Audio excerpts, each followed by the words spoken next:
할렐루야. 5월 1일 오늘 우리에게 주신 하나님의 말씀은 민수기 28장 1절에서 8절입니다. 여호와께서 모세에게 말씀하여 이르시되 이스라엘 자손에게 명령하여 그들에게 이르라 내 헌물 내 음식인 화제물 내 향기로운 것은 너희가 그 정한 시기에 삼가 내게 바칠지니라.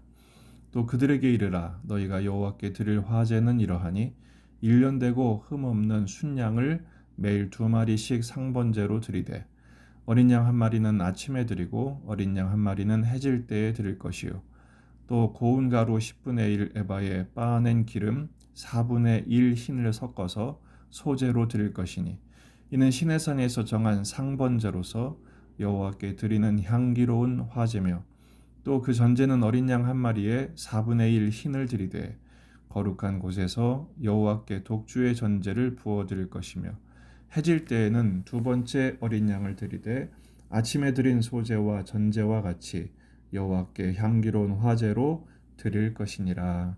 아멘. 본문에 계시된 하나님은 어떤 분이신가? 매일 사랑을 나누기를 원하시는 분이십니다. 원래 민수기는 26장에서 끝이 났다고 봐도 과언이 아닙니다. 왜냐하면 백성들의 수를 세는 것이 본서의 목적이니까요. 하지만 민수기는 36장까지 계속됩니다. 그럼 36장까지는 어떤 내용인가? 바로 이스라엘에게 앞으로의 청사진을 제시하신 것입니다. 앞으로 들어갈 땅인 가나안 땅에서 하나님 나라를 어떻게 이루어 가실지를 설명해 주고 계신 것이죠. 두 가지 청사진인데 하나는 바로 영적인 것인데 제사의 규례를 설명하고요. 두 번째는 현실적인 것으로 토지의 문제를 다루고 있습니다. 그 제사들의 규례 가운데 첫 번째로 나오는 게 매일에 드리는 상번제입니다. 매일 2번 제사를 드리죠. 아침과 저녁에 희생양의 제사를 드리게 되어 있습니다. 하루의 시작과 끝이 하나님께 드려짐으로 시작되고 맞춰진다는 뜻이죠. 바로 이 상번제는 제사장의 직무 중에 가장 중요하고 일상적인 업무가 되겠습니다. 만약에 상번제가 멈춰진다면 이스라엘과 맺은 하나님의 언약은 폐기되는 것과 같지요. 하지만 이스라엘 백성들이 상번제를 멈춘 적이 있습니다. 하지 않게 되자 하지 않게 만들어 주십니다. 언제 그랬습니까? 바벨론에 멸망되어 포로로 잡혀가자 이 상번제를 드릴 수 없게 된 것입니다. 이만큼 상번제는 이스라엘의 존재 양식이고 제사 직무 중에 가장 기본이 되는 제사입니다.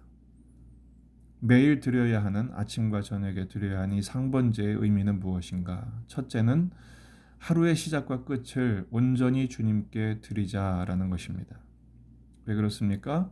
하루라는 삶의 주인은 하나님이시기 때문에 그렇습니다. 24시간이라는 하루가 주어졌다고 그 하루가 저절로 가치 있는 인생이 될 수는 없습니다. 이 세상에 저절로 되는 것, 당연하게 되는 것은 아무것도 없기 때문이죠. 그 하루의 삶이 정말 가치 있고 보람 있는 삶이 되려면 그 하루에 합당한 지혜, 은혜, 건강, 능력, 기회 이 모든 것들이 주어져야만 합니다. 이것은 전적으로 하나님이 주시는 것이죠. 하나님께 이 시간을 맡겨드릴 때 하나님께서 하나님의 곳으로 채워주셔서 하루의 삶이 그만큼 의미 있는 삶이 되는 것입니다. 어떤 사람은 하루를 업무로 시작해서 업무로 끝내는 온종일 일만 하는 분이 계십니다. 어떤 분은 뉴스로 시작해서 하루 종일 한 글자도 빠짐없이 뉴스만 보시는 분이 있죠. 또 들은 얘기인데 어떤 분은 화투로 시작하는 분도 있다고 합니다. 무엇으로 시작하든 간에 시작하는 것에 하루를 지배당할 수밖에 없습니다. 일만 하는 사람은 일에 지배당하고 뉴스를 보는 사람은 세상의 이슈에 마음과 생각을 뺏길 수밖에 없습니다. 그래서 하루의 시작이 그만큼 중요합니다. 한 날의 주권을 하나님께 돌려드리고 하루의 삶을 하나님이 주시는 은혜로 살아가야 그날의 삶이 의미 있고 가치 있는 삶이 될 것입니다. 두 번째는 매 순간 주님과 함께 동행하며 주님의 은혜를 힘입어 살아가야 한다라는 것입니다. 상번제는 두 마리의 어린 양을 드리는 것으로 진행이 됩니다. 희생양의 대속적인 죽음 없이는 하나님 앞에 설 수도 없고 하나님 앞에서 살 수도 없음을 말씀해 주고 계신 것이죠.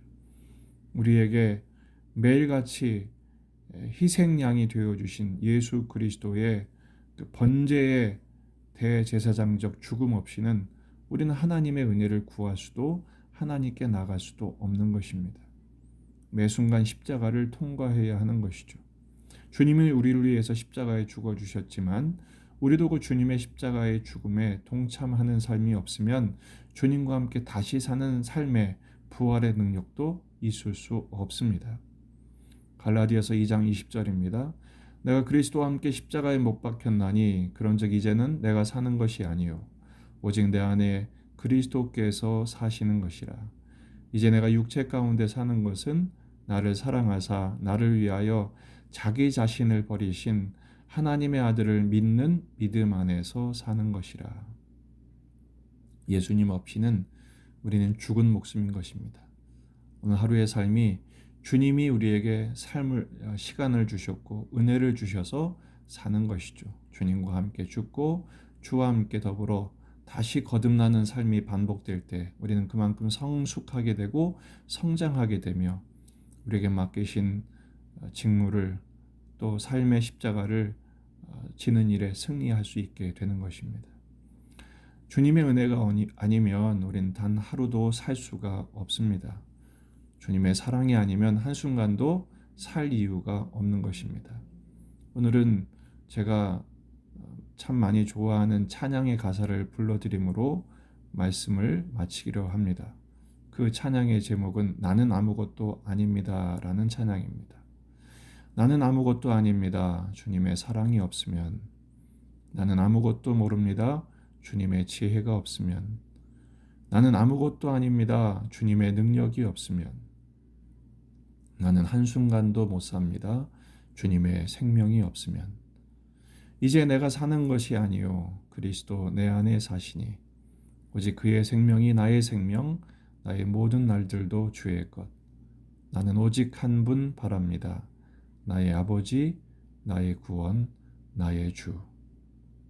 오늘 하루의 시작을 말씀으로 이렇게 시작하는 것처럼 오늘 종일 주님의 은혜, 주님의 임재와 동행의 은총을 힘입으시고 오늘 하루를 마감할 때도 감사와 찬양과 기도로 온전히 하루를 맡겨드리며 내일의 밝은 태양을 또 허락하실 것을 기대함으로 평안한 안식을 누리는 복된 날이 되시기를 주의 이름으로 축원합니다.